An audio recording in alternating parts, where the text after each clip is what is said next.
today we're going to talk about something you literally see every single day, probably every time you look in a mirror, but I bet you've never really thought about it. It's a story that ties together ancient myths, our deep evolutionary past, and even the future of what we look like. So let's just get right into it. We've all got one, that little vertical groove right there, between the bottom of your nose and the top of your lip. I mean, what is that thing? Is it just there, or does it actually do something? Believe it or not, it actually has a name. It's called the Philtrum, and the name itself is pretty cool. It comes from an ancient Greek word, philtron, which means love potion. Apparently, the Greeks thought it was one of the most attractive, erogenous spots on the body. But that, as you'll see, is just the very beginning of its story. You know, for centuries, people have come up with all sorts of stories to explain it, and one of the most beautiful ones comes from the Talmud. It says that while a baby is in the womb, an angel teaches it all the wisdom of the universe. But right before you're born, the angel puts a finger right there, shushing you, so you forget it all and have to discover life for yourself. And that little groove, the philtrum, is the mark the angel's finger leaves behind. As beautiful as that story is, the real, scientific explanation for the philtrum is, honestly, even more mind-blowing. It's a journey that takes us millions of years into our past and reveals a biological secret that's been hiding in plain sight this whole time. So to really get why we have a philtrum, we've got to go back, way back. We need to look at what it was supposed to do. And to do that, we got to look at some of our distant animal relatives.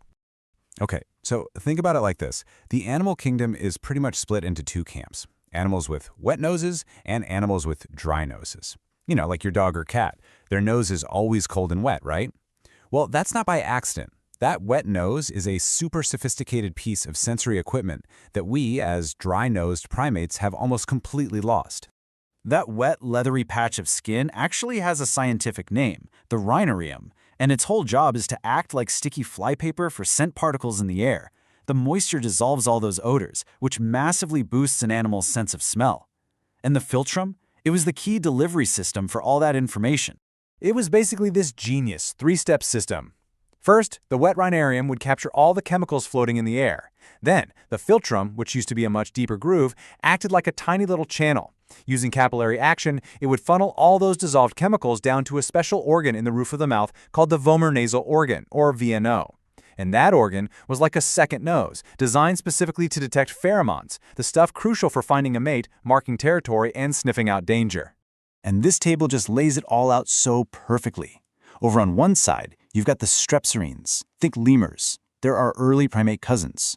They still have the whole original setup, a wet nose and a deep working philtrum, because smell is everything to them. But then, on the other side, you've got us, the haplorhines, along with monkeys and apes. For us, that whole system is now just a shadow of its former self, a vestigial depression, because we switched to relying on our eyes instead. Okay, so this massive evolutionary shift, it brings us to the next chapter in our story. It's all about a huge trade-off our ancestors made. And we are talking a long time ago. Around 63 million years ago, our ancestors, the dry-nosed primates, split off from their wet-nosed cousins. That fork in the road was the moment our philtrum's destiny completely changed. Evolutionary biologists have this amazing phrase for it, a dethronement of the sense of smell in favor of vision. And it makes perfect sense, right? For our ancestors living up in trees, being able to see in full color, to judge the distance to the next branch, or to spot a ripe piece of fruit from far away, well, that became way more important for survival than having a super sniffer. And this slide, this just spells out the trade-off perfectly. We lost the wet nose, we lost our working VNO, and the philtrum lost its job as a scent channel. But get this. In losing that, our upper lip was no longer tied down to our nose. It became a single, continuous mobile muscle. And that change allowed for the evolution of something absolutely crucial to being human. Complex facial expressions, a smile, a sneer, a look of surprise. All of that was made possible by giving up our sense of smell. Okay. So if it's basically useless now, a leftover from an ancient smell-o-vision system, why is it still on our faces?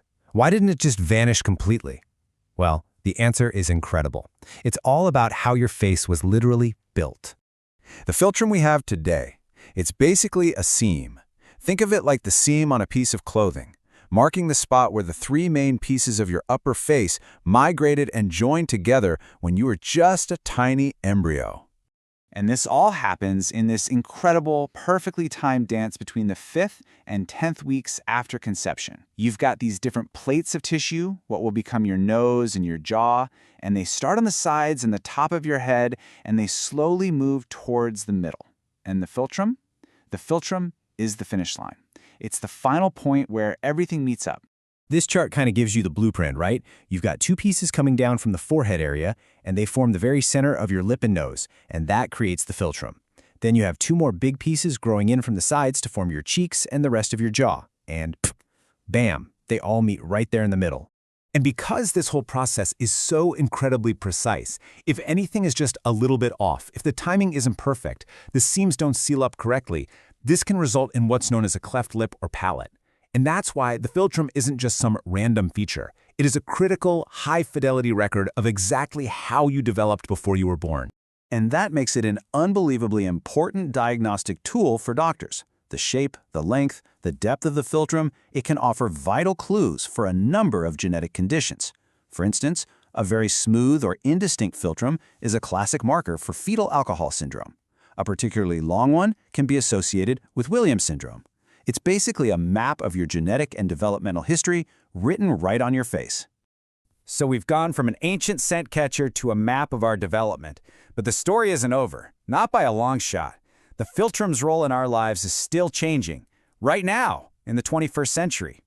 You know, today, in the world of aesthetics and cosmetic medicine, the philtrum is seen as this huge marker of youth. As we get older, gravity and losing skin elasticity cause the philtrum to get a little bit longer and flatter. It's subtle, but it changes the proportions of the face. And so procedures like a lip lift, which actually shortens the philtrum, are becoming really popular to get that more youthful look back. So what's next? Well, we can only guess, but here are some pretty wild possibilities. One is neoteny. That's our evolutionary habit of finding youthful features attractive, which could mean we continue to select for shorter, more defined philtrums. Another is just global mixing, which could lead to a grand averaging of all facial features. And then there's the really sci-fi stuff, a transhumanist future, where we might actually be able to choose our facial features with genetic engineering. The philtrum could become a custom-designed feature. So, that little groove under your nose, it is so much more than just a little dip, right? It's the ghost of a chemical superpower we traded for sight. It's the seam left over from your own creation, and it's a living marker of your own unique human story, connecting you all the way back to the very first mammals. Don't forget to like and subscribe for more How Meets History.